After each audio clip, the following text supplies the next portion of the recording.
पिछले कुछ दिनों से नरेश मीणा फिर एक बार से खूब चर्चाओं में आ गए हैं। अनशन के बाद से जिस तरीके से नेताओं का तांता उनसे मिलने के लिए लगा हुआ है, ऐसा लग रहा है नरेश मीणा के सियासी कद में इजाफा हुआ है।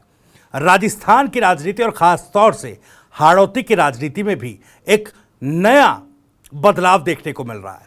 लेकिन इस बीच सवाल किरोड़ी मीणा को लेकर भी उठ रहे हैं। आज इनसाइड स्टोरी में सवाल क्या है, पहले इस पर नजर डालिए। पहला सवाल तो यह है कि नरेश मीणा को आंकने में चूक गए किरोड़ीलाल मीणा। आखिर कहां यह चूक हुई है, यह महत्वपूर्ण सवाल है, क्योंकि नरेश मीणा जो छात्र राजनीति से निकल कर आए और जिन्हें किरोड़ी मीणा का शागिर्द भी कहा जाता था, एक समय था जब लोग उन्हें छोटा किरोड़ी कहकर भी बुलाते थे, तो किरोड़ी मीणा आखिर नरेश मीणा को आंकने में कहां चूक गए। दूसरा सवाल है कि बाबा किरोड़ी पर भारी पड़ी कौन सी गलती। आखिर क्या ऐसा हुआ जो समीकरण बाबा किरोड़ी पर उल्टे पड़े। खासकर मीणा वर्ग की राजनीति में नरेश मीणा ने जो अपनी पैठ जमाई है, क्या वो बाबा को कमजोर कर रही है और ऐसा कैसे हुआ है, यह सवाल है। तीसरा सवाल है कि पार्टी के भीतर भी किरोड़ी ने क्या अपना भरोसा खोया है। यह भी बड़ा महत्वपूर्ण सवाल है और इस सवाल का आधार यह है कि जिस तरीके से समरावता हिंसा के बाद से लगातार किरोड़ीलाल मीणा नरेश मीणा के मामले में एक तरीके से कहा जाए तो फ्रंट में दिखाई दे रहे थे राजनीतिक तौर पर, लेकिन दूसरी तरफ उनकी एक एक रणनीति फेल होती गई। चौथा सवाल, नरेश को साध पाने में या उनको साध पाने का क्या मौका खो दिया है किरोड़ीलाल मीणा ने भी और बीजेपी ने भी। इन्हीं सवालों के जवाब आज वीडियो में आगे टटोलने की कोशिश करेंगे, लेकिन आगे बढ़े उससे पहले आपको बता दूं कि राजस्थान की राजनीति, उसके सटीक विश्लेषण और अंदर की खबरें दिखाने वाला स्पेशल शो इनसाइड स्टोरी के साथ मैं हूं भविष्य त्यागी। नरेश मीणा को आंकने में मंत्री किरोड़ी मीणा चूक कर गए, और चूक भी ऐसी जिसमें एक के बाद एक बाबा किरोड़ी को कई झटके लगे। पॉलिटिकल फ्रेटर्निटी में इस बात की चर्चा थी कि भाई बाबा नरेश को आगे नहीं बढ़ने देंगे, लोग ये कहते थे। मतलब यह कि बाबा किरोड़ी चाहते थे कि नरेश मीणा उनकी और बीजेपी की छत्र छाया में रहकर ही राजनीति करें। हालांकि नरेश पहले कांग्रेस में थे, तो सवाल यह कि बीजेपी और अपनी छत्र छाया में नरेश मीणा की राजनीति को सेट करने का प्लान किरोड़ी क्यों बना रहे थे और इसके पीछे का मकसद क्या था। दरअसल बाबा किरोड़ी पूर्वी राजस्थान में, खासकर मीणा समाज में अपनी राजनीतिक पैठ मजबूत रखते हैं। अब ऐसे में उनका आशीर्वाद लेकर छात्र राजनीति से मुख्य धारा की पॉलिटिक्स में आए नरेश मीणा भी अपनी सियासी लकीर बनाने के लिए उतर पड़े। ऐसे में बाबा किरोड़ी चाहते थे कि नरेश जैसे युवा नेता अपने अंडर, उनके अंडर वो रखें और उन्हीं के अंडर उनकी राजनीति चले। लेकिन अब देखिए 2025 आते आते गेम पूरा उल्टा पड़ गया। कहां चूक गए बाबा किरोड़ी, नरेश को आंकने में और रणनीति बनाने में कहां भूल हो गई, यही समझेंगे। आपको याद होगा 2023 में छबड़ा सीट पर विधानसभा चुनाव पर नरेश मीणा का प्रभाव देखने के बाद बीजेपी को उम्मीद थी कि किरोड़ी मीणा समाज को अपने साथ खींचकर नरेश की बढ़ती ताकत को तोड़ देंगे। लेकिन नरेश मीणा का ग्राउंड गेम इतना तगड़ा निकला कि बीजेपी की सारी रणनीति बेअसर हो गई।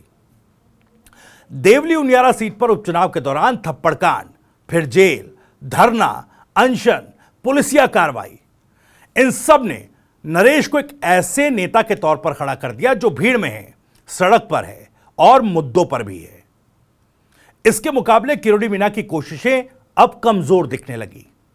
न तो नैरेटिव पकड़ में आया, न ही समाज में वो असर बन पाया जिसकी बीजेपी को उम्मीद थी। यह सिर्फ दो नेताओं का टकराव नहीं है, एक युवा नेता, एक कद्दावर बीजेपी के नेता, बल्कि मीणा समाज की अगुवाई को लेकर चल रहा पावर शिफ्ट है। नरेश की पकड़ बढ़ती जा रही है और किरोड़ी को अब अपने पत्ते फिर से देखने पड़ेंगे। राजस्थान की राजनीति में मीणा समाज की पकड़ हमेशा से काफी महत्वपूर्ण रही है, यह हर कोई जानता है। कुछ साल पहले तक यह माना जाता था कि किरोड़ीलाल मीणा बीजेपी के दिग्गज नेता होने के नाते मीणा वोट बैंक को अपने पाले में बांध सकते हैं। लेकिन अब नरेश मीणा जो एक समय उनके समर्थक और शागिर्द कहे जाते थे, वो खुद इस पाले को हिला देने की स्थिति में आ चुके हैं। यह सिर्फ दो व्यक्तियों का संघर्ष नहीं है, बल्कि राजनीतिक पहचान, रणनीति और समय की लड़ाई है। कौन साबित होगा मेनलाइन राजनीति में आगे बढ़ने वाला नेता, गुरु या फिर शिष्य? आज की इस लड़ाई में क्या जमेगा? नरेश मीणा कभी किरोड़ीलाल मीणा के शागिर्द थे। 2017 में जयपुर में मीणा समाज की रैली थी और नरेश मीणा ने अपने अंगूठे पर कट लगाकर किरोड़ीलाल का खून से तिलक किया था। इसे एक प्रतीकात्मक समर्पण किरोड़ी के लिए नरेश मीणा का माना गया था। लेकिन जैसे जैसे नरेश ने छात्र राजनीति में सक्रिय भूमिका ली और उसके बाद तमाम स्थानीय मुद्दों पर आवाज उठाई, उनके और किरोड़ी के बीच दूरी एक तरीके से बढ़ने लगी। कभी समर्थन, कभी विरोध, दोनों के बीच का रिश्ता धीरे धीरे राजनीतिक तौर पर जटिल हो गया। और 2024 और 25 में जो घटनाक्रम हुआ, उसने स्थिति को और ज्यादा ट्रांसपेरेंट बना दिया। जब देवली उनियारा उपचुनाव में समरावता गांव की घटना हुई, समरावता हिंसा हुई, किरोड़ी मीणा खुद वहां पहुंचे और पीड़ितों को मदद का वादा किया। लेकिन अधिकारी और पार्टी मशीनरी की लाइन के दूसरी तरफ खड़े किरोड़ी सरकार से वादा पूरा नहीं करा पाए। यह वही मोड़ था जब किरोड़ी की रणनीतिक समझ और कूटनीतिक चाल फिसलने लगी। एसडीएम थप्पड़ कांड और बाद में समरावता हिंसा। नरेश मीणा ने आरोप लगाया था कि प्रशासन द्वारा ग्रामीणों को दबाया गया, मतदान प्रक्रिया प्रभावित हुई, किसानों, ग्रामीणों और प्रभावितों का गुस्सा जो है इससे बढ़ा। किरोड़ी मीणा समरावता हिंसा के बाद वहां पहुंचने वाले नेताओं में सबसे पहले नंबर पर थे। उन्होंने मुआवजे का वादा किया, मामले की जुडिशियल जांच का वादा किया, निर्दोष ग्रामीणों और नरेश मीणा की रिहाई की बात कही। लेकिन ये वादे जमीन पर तेजी से नहीं उतर पाए। नरेश मीणा के समर्थक कहते हैं कि भाई बाबा किरोड़ी ने वादा तो किया, लेकिन पूरा नहीं कर पाए। दरअसल इस बीच टोंक जेल में नरेश मीणा से मुलाकात करने पर किरोड़ी मीणा को आला कमान से चेतावनी भी दी गई थी कि भाई शासकीय पदों पर रहते हुए आरोपियों को समर्थन देना राजनीतिक दुविधा का कारण बन सकती है। बाबा किरोड़ी ने भी इस चेतावनी के खुलकर बात अपनी रखी। खुलकर वो मीडिया के सामने उन्होंने इस बात को स्वीकारा कि भाई जब टोंक में जेल में नरेश मीणा से मुलाकात की तो आला कमान ने फटकार लगाई। दिल्ली से फोन आया तो जाहिर तौर पर एक तरफ किरोड़ी मीणा कोशिश कर रहे थे कि नरेश को साध लिया जाए। मीणा समाज में जो एक घुसपैठ और एक सेंध नरेश मीणा राजनीतिक तौर से लगा रहे थे, उसको होने से बचा लिया जाए। लेकिन किरोड़ी मीणा कहीं ना कहीं दोनों मोर्चों पर थोड़े बैकफुट पर नजर आए। बैकफुट पर कहें या यूं कहें कि एक तरीके से झटके किरोड़ी मीणा को लगते नजर आए। ना ही नरेश मीणा को वो साध पाए और ना ही पार्टी का भरोसा उस तरीके से जीत पाए कि वो इस समाज में, इस वर्ग में अभी भी उतनी पैठ रखते हैं। इस घटना के बाद नरेश की लोकप्रियता बढ़ गई। हवा अब समरावता के निर्दोषों के पक्ष में थी और कई ग्रामीणों और समर्थकों ने नरेश को अपना नेता मानना शुरू कर दिया। इसी बीच बीजेपी और किरोड़ी ने सोचा होगा कि नरेश को अंदर लाया जाए, लेकिन उनके द्वारा चुनी रणनीति में समय, संदेश और अमल तीनों का अभाव दिखा। किरोड़ी ने उम्मीदें बांधी थी कि जब कांग्रेस ने नरेश मीणा को टिकट नहीं दिया तो बागी होने के बाद नरेश बीजेपी की ओर आ जाएंगे। लेकिन नरेश बीजेपी के पाले में नहीं गए। 2023 के विधानसभा चुनाव में छबड़ा विधानसभा सीट पर नरेश ने निर्दलीय चुनाव लड़ा, भले कांग्रेस ने उन्हें टिकट ना दिया। और देवली उनियारा सीट पर उपचुनाव में भी कांग्रेस की तरफ से नरेश को टिकट नहीं दिया गया, लेकिन उन्होंने फिर भी मैदान में उतरने की हिम्मत दिखाई और यह साबित किया कि वोटर्स को मोबिलाइज करने की कैपेबिलिटी उनके अंदर हो, चाहे जीत ना हो, लेकिन मत जुटाने की उनकी क्षमता हर बार साबित हुई। यह साबित हो गया कि उनके पास सक्रिय वोट बैंक है, जिस पर या जिसको नजरअंदाज करना रणनीतिक भूल है। इन चुनावी दावों ने किरोड़ी की उम्मीदों को और धक्का दिया। नरेश सहजता से बीजेपी में शामिल नहीं हुए। उनकी पकड़ स्थानीय जनभावना के साथ जुड़ी दिखाई दी। वर्तमान समय की सबसे बड़ी घटना जिसने नरेश की स्थिति को और मजबूती दी, दरअसल जो हाल ही में झालावाड़ में स्कूल की छत गिरने का हादसा हुआ, 7 मासूम बच्चों की मौत हुई, दर्जनों लोग घायल हुए। यह घटना पूरे प्रदेश में राजनीतिक हल्ला मचा गई। टोंक जेल से निकलने के बाद अपनी जन क्रांति यात्रा का रुख नरेश ने झालावाड़ की तरफ मोड़ दिया था। वहां प्रदर्शन के बाद फिर से उनकी गिरफ्तारी हो गई और अब जब वो फिर से जेल से बाहर आए हैं तो इस घटना पर अनशन शुरू किया। पहले शहीद स्मारक पर धरना दिया, जब स्वास्थ्य बिगड़ा तो अस्पताल उनको भर्ती कराया गया, लेकिन आंदोलन को मीडिया के जरिए वो बड़ा कर चुके थे। इस पूरे घटनाक्रम ने नरेश मीणा के सियासी कद को और बढ़ा दिया।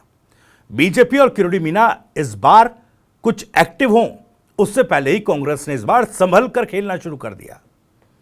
गर्म राजनीतिक हवा में कांग्रेस के बड़े नेता ने कदम बढ़ाए। सचिन पायलट ने फोन पर नरेश मीणा का हाल पूछा। अशोक गहलोत ने अनशन खत्म करने की अपील की, ट्वीट किया। संजना जाटव, प्रताप सिंह खाचरियावाद जैसे लोग नरेश मीणा से मिलने पहुंचे। इसने स्पष्ट कर दिया कि नरेश को राजनीति में एक प्लेटफॉर्म मिल रहा है, जिस प्लेटफॉर्म पर पहले उनका कंसिडरेशन नहीं हो पा रहा था। अब देखिए, एक तरीके से सरकार को भी दबाव में आना पड़ा। अब देखिए, जब हमने कहा कि किरोड़ी मीणा नरेश मीणा को आंकने में थोड़ी चूक कर गए, संगठनात्मक लिहाज से भी वो उतना भरोसा कायम नहीं रख पाए और ना ही नरेश मीणा को साध पाए। अब देखिए, रणनीति जब आप राजनीतिक लिहाज से बनाते हैं तो 3 बातें काफी ज्यादा मायने रखती है। पहला, टाइमिंग।